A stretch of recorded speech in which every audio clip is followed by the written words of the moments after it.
नमस्कार, दोपहर के 3:30 बज चुके हैं। आज तक पर आप सभी का स्वागत है। आपके साथ मैं हूं चित्रा त्रिपाठी। पश्चिम बंगाल के नवद्वीप में इस वक्त मेरी मौजूदगी है, जहां पर जेपी नड्डा बस कुछ ही देर में पहुंचने वाले हैं, जहां से रथ यात्रा की शुरुआत की जाएगी। मैं चाहूंगी हमारे कैमरा पर्सन ताबस बैरिया आपको दिखाएं। देखिए, रथ पूरी तरह से सज धज कर तैयार है, फूलों से इसको सजाया गया है। प्रधानमंत्री नरेंद्र मोदी की तस्वीर है, जेपी नड्डा बीजेपी अध्यक्ष की तस्वीर है और साथ ही पश्चिम बंगाल के तमाम नेताओं की तस्वीरें। साथ ही मंच पर आपको बताते चले कैलाश विजयवर्गीय आ चुके हैं। इसके अलावा मुकुल रॉय इस वक्त यहाँ से संबोधित कर रहे हैं जनता को। जबरदस्त भीड़ इस वक्त देखने को मिल रही है इस रैली में। लेकिन सबसे बड़ा सवाल उस रथ यात्रा को लेकर, जिसकी इजाजत अभी तक यहाँ की सरकार की ओर से दी नहीं गई है और माना यही जा रहा है कि चंगा या पंगा। क्योंकि कल ही प्रदेश अध्यक्ष भारतीय जनता पार्टी के दिलीप घोष की ओर से कहा गया कि अगर रथ यात्रा को इजाजत मिल जाती है तब तो चंगा, लेकिन अगर नहीं मिली तब पंगा। तो क्या ऐसे में पंगा होगा? क्या पुलिस प्रशासन की ओर से इस रथ यात्रा को रोका जाएगा? क्योंकि अब तक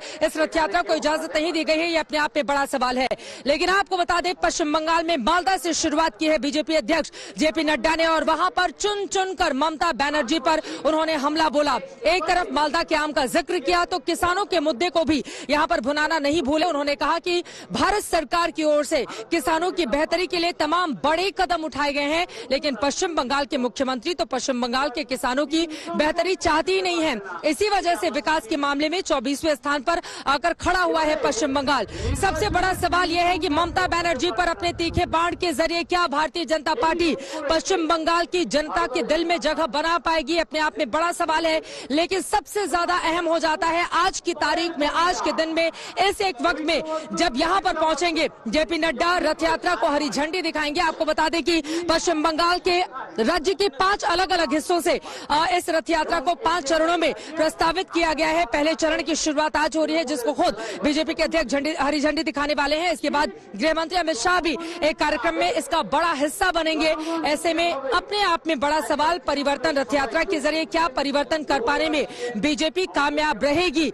लगातार यहाँ पर कांटे के टक्कर की बात आम जनता की ओर से कही जा रही है, लेकिन बीजेपी अब की बार 200 पार के लगातार लगा रही है नारे। ये रिपोर्ट देखिए।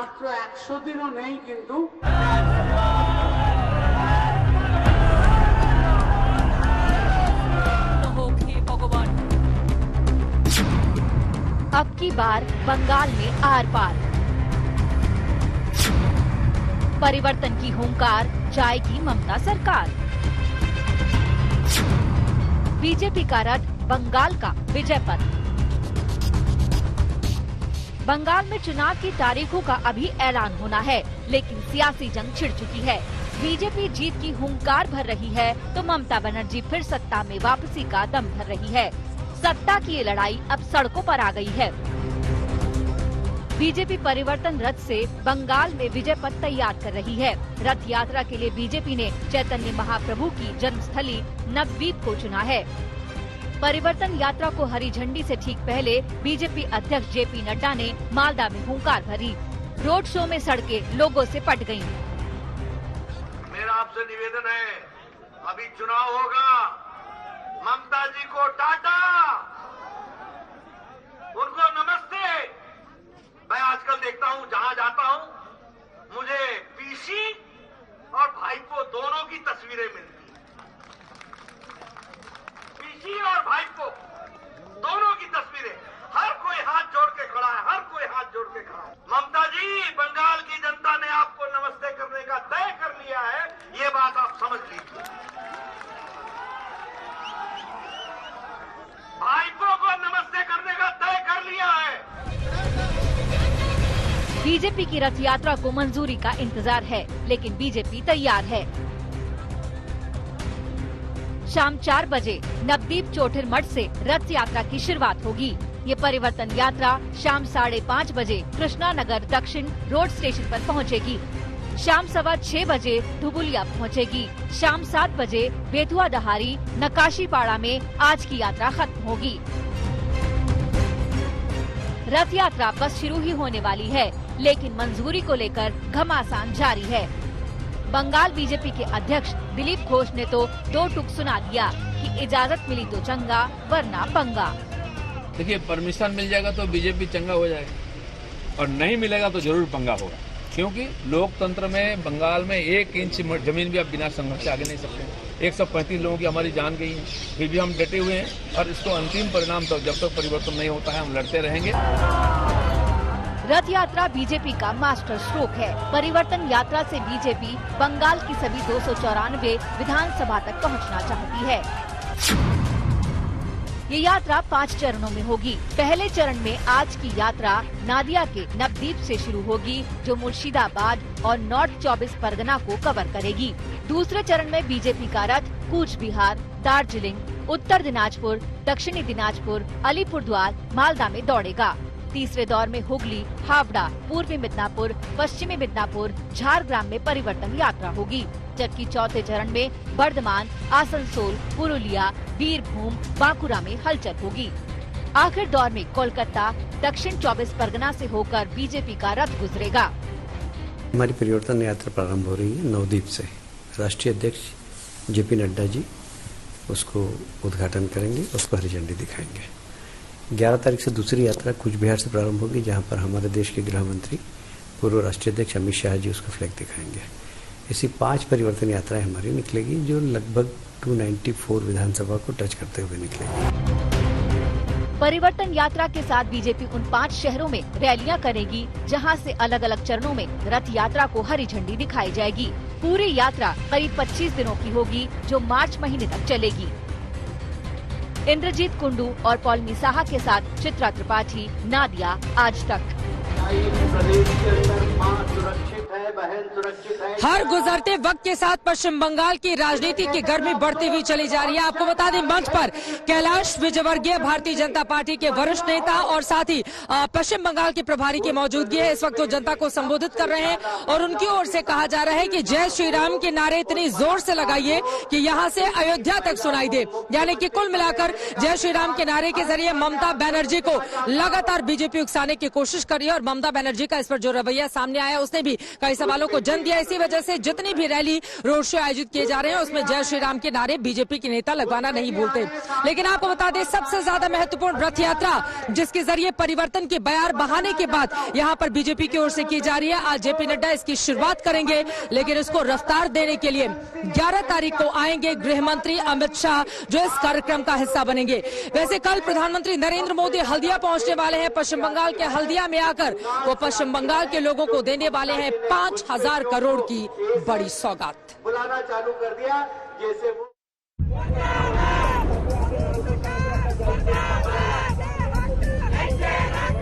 जब देश भर में किसानों का चक्का जाम चल रहा था, उस वक्त बीजेपी अध्यक्ष बंगाल में किसानों के साथ भोजन कर रहे थे। बीजेपी जानती है कि मिशन बंगाल किसानों को साथ लिए बिना पूरा नहीं हो सकता।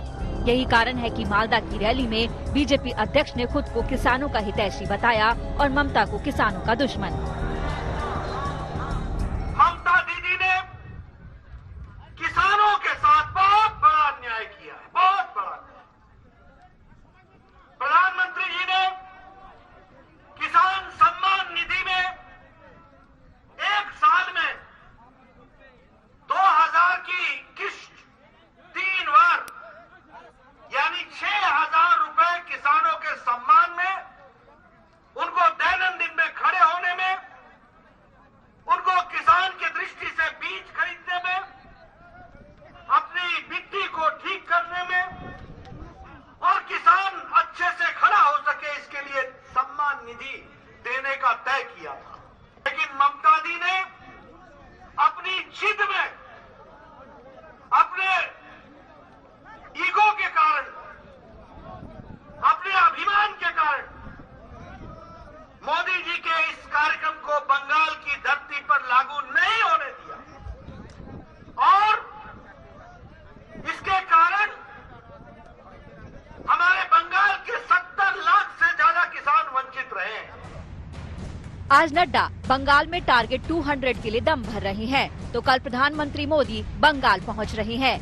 15 दिनों में पीएम मोदी का ये दूसरा बंगाल दौरा होगा। इससे पहले 23 जनवरी को प्रधानमंत्री सुभाष चंद्र बोस की 125वीं जयंती पर कोलकाता आए थे। चुनावी हलचल के बीच प्रधानमंत्री बंगाल को 5000 करोड़ की सौगात देंगे। हल्दिया में पेट्रोलियम कॉर्पोरेशन लिमिटेड ने 1100 करोड़ की लागत से LPG टर्मिनल का निर्माण किया है। प्रधानमंत्री इसे देश को समर्पित करेंगे। इसके अलावा हल्दिया रिफाइनरी के ल्यूब्रिकेंट बेस्ड ऑयल कारखाने का भी शिलान्यास करेंगे। PM ऊर्जा गंगा योजना के तहत यूपी के फूलपुर से पश्चिम बंगाल के दुर्गापुर तक प्राकृतिक गैस की पाइपलाइन बिछाई जा चुकी है।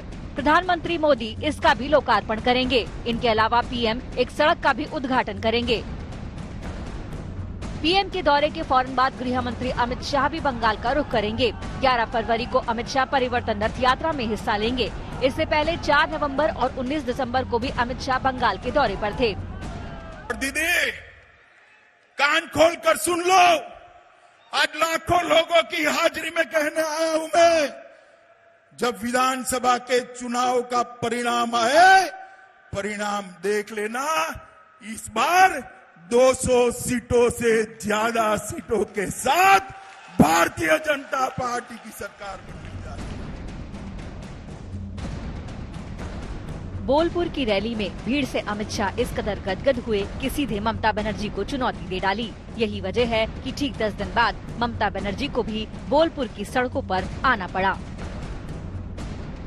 इंद्रजीत कुंडू, पौलमी साहा के साथ चित्रा त्रिपाठी, मालदा आज तक। मकान बन के तैयार हो गए। 10 सालों से पश्चिम बंगाल की सत्ता पर काबिज है ममता बनर्जी। ऐसे में उनको अपना गढ़ बचाने की चुनौती इस वक्त भारतीय जनता पार्टी के सामने यकीनन है और इसी वजह से लगातार ममता दीदी बीजेपी के ऊपर हमलावर हो रही हैं। इन सब के बीच आपको बता दें, ताबड़तोड़ बड़े बड़े भारतीय जनता पार्टी के नेताओं के दौरे ये बताने के लिए काफी है कि बीजेपी किस तरह से पूरे दमखम के साथ इस बार चुनावी मैदान में है। निशान मिल जाएगा तो बीजेपी चंगा हो जाएगा और नहीं मिलेगा तो जरूर पंगा होगा, क्योंकि लोकतंत्र में बंगाल में 1 इंच जमीन भी आप बिना संघर्ष से आगे नहीं सकते। 135 लोगों की हमारी जान गई है, फिर भी हम डटे हुए हैं और इसको अंतिम परिणाम तक जब तक परिवर्तन नहीं होता है हम लड़ते रहेंगे। पश्चिम बंगाल के बीजेपी नेताओं के तेवर बदल गए, बॉडी लैंग्वेज बदल गई। बीजेपी पश्चिम बंगाल में रथ यात्रा निकालने पर आमादा है, फायदे नुकसान का आकलन हो चुका है। देखिए, परमिशन मिल जाएगा तो बीजेपी चंगा हो जाएगा और नहीं मिलेगा तो जरूर पंगा होगा। पश्चिम बंगाल में बीजेपी पूरे धमक के साथ अपने पक्ष में चुनावी माहौल बनाने में जुट चुकी है। चुनावी राजनीति के चाणक्य माने जाने वाले गृह मंत्री अमित शाह भी मिशन बंगाल में लगे हुए हैं। अमित शाह बीजेपी की परिवर्तन रथ यात्रा में 11 फरवरी को हिस्सा लेंगे। इसके अलावा प्रधानमंत्री नरेंद्र मोदी भी 7 फरवरी को पश्चिम बंगाल का दौरा करने वाले हैं। अमित शाह पिछले साल 4 नवंबर को कोलकाता पहुंचे थे, जहां उन्होंने विधानसभा चुनावों की समीक्षा की थी। 5 नवंबर को अमित शाह बंगाल के पश्चिमी इलाके बांकुरा भी गए थे, जहां उन्होंने आदिवासी समूहों से मुलाकात की थी। 19 दिसंबर को अमित शाह एक बार फिर पश्चिम बंगाल पहुंचे थे। मेदिनीपुर में उन्होंने एक रैली की थी।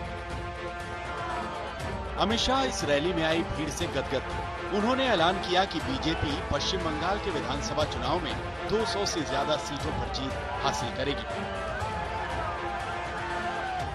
18 सीटें हम जीत चुके हैं। मैं फिर से एक बार रिपीट करना चाहता हूं कि इस बार मुस्कुराने का टाइम मेरा है।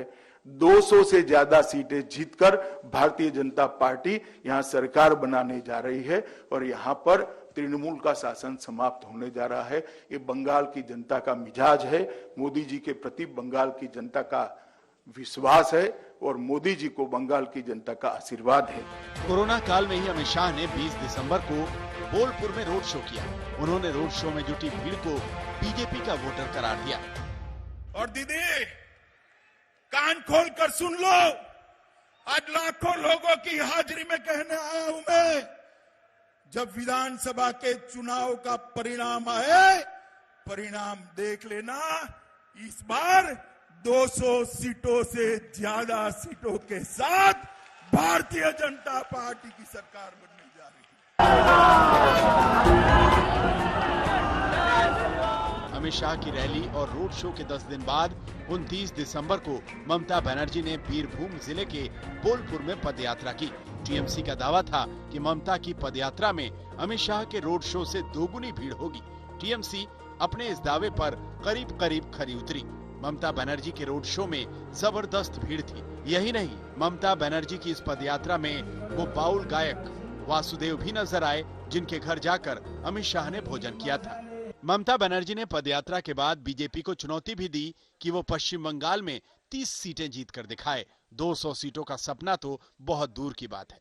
ममता ने बीजेपी पर कटाक्ष करते हुए कहा कि जो लोग महात्मा गांधी और देश के अन्य महापुरुषों का सम्मान नहीं करते, वो सोनार बांग्ला बनाने की बात करते हैं। हाल ही में 23 जनवरी को नेताजी सुभाष चंद्र बोस की 125वीं जयंती पर प्रधानमंत्री नरेंद्र मोदी कई कार्यक्रमों में शामिल होने कोलकाता पहुंचे थे। सरकार की तरफ से नेताजी की जयंती को पराक्रम दिवस के तौर पर मनाया गया था। कार्यक्रम में प्रोटोकॉल के तहत ममता बनर्जी भी मौजूद थी, लेकिन वहां जय श्री राम के नारे लग गए। ममता ने उस रोज तमतमाते हुए कुछ ही देर में अपना संबोधन खत्म कर दिया था। लेकिन किसी को आमंत्रण करके, निमंत्रित करके उसको बेइज्जत करना ये आपको शोभा नहीं देता है। मैं फिर आप लोगों को कहेंगे, यही on protest of that I am not telling anything. जय हिंद, जय बांग्ला।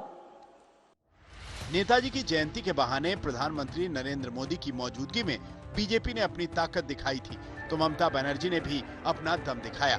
ममता ने नेताजी के सम्मान में उन्हें श्रद्धांजलि देने के लिए शंखनाद किया और फिर जुलूस निकाला।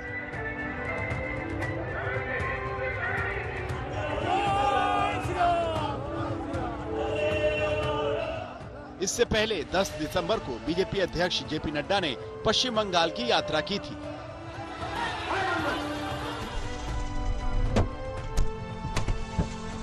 डायमंड हार्बर के उनके काफिले पर हमला हुआ था। बुलेट प्रूफ शीशा होने की वजह से जेपी नड्डा तो उस हमले में बाल बाल बच गए, लेकिन उसी काफिले में शामिल कैलाश विजयवर्गीय के हाथ में चोटें आई थी।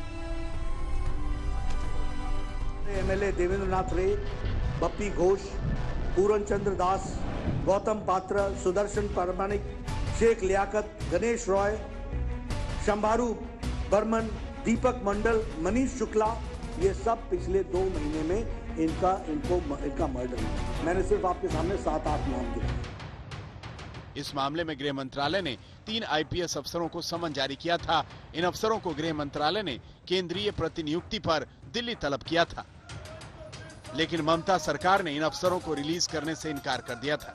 सियासत का जरा तकाजा देखिए। जिन अफसरों को गृह मंत्रालय ने समन भेजा था, ममता बनर्जी ने उनमें से एक अफसर राजीव मिश्रा को प्रमोशन भी दे दिया। कोलकाता से इंद्रजीत कुंडू के साथ आज तक ब्यूरो।